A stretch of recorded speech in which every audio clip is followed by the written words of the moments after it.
Now, each one of you have won an Environmental Stewardship Award, and I'm curious, is environmental stewardship still a priority in your operation, Steve?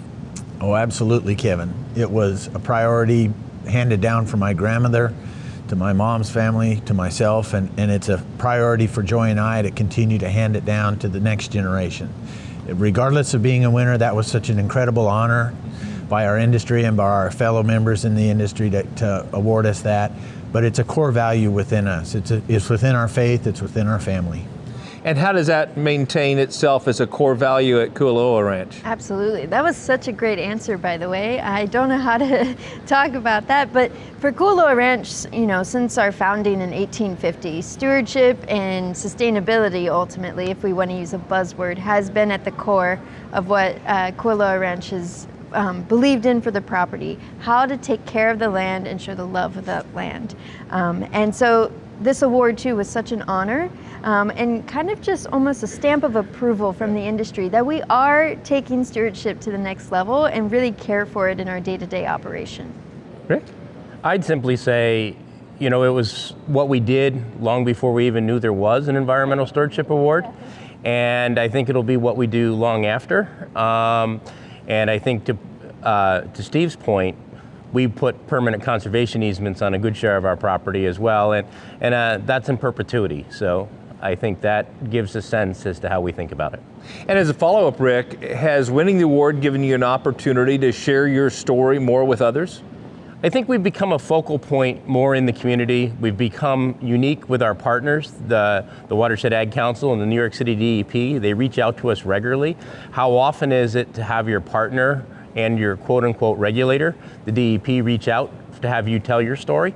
That's great when they're an advocate for you. And that happened on Earth Day this year when CBS News was doing a story on the New York City DEP watershed, and they wanted to include Thunderview Farms as an important part of keeping their water clean. That's outstanding. Stephanie? I think our opportunity really lies in sharing our story with our consumers, or what we call our guests at the ranch.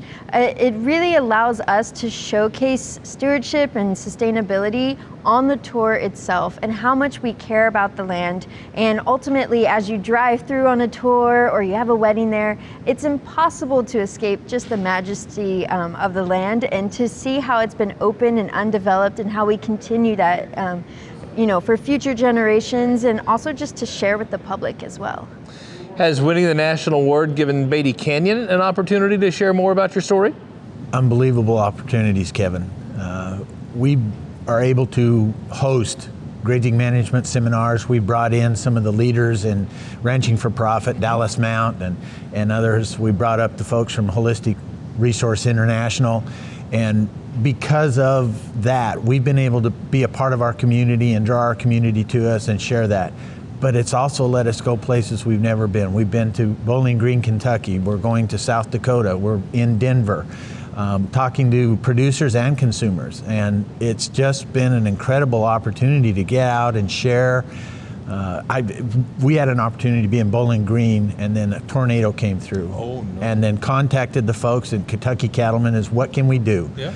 But it was because we met each other, we shared a day of teaching and learning together, and so we're a family now, we're a community. Absolutely. What incredible stories, and you all are all such excellent spokespeople.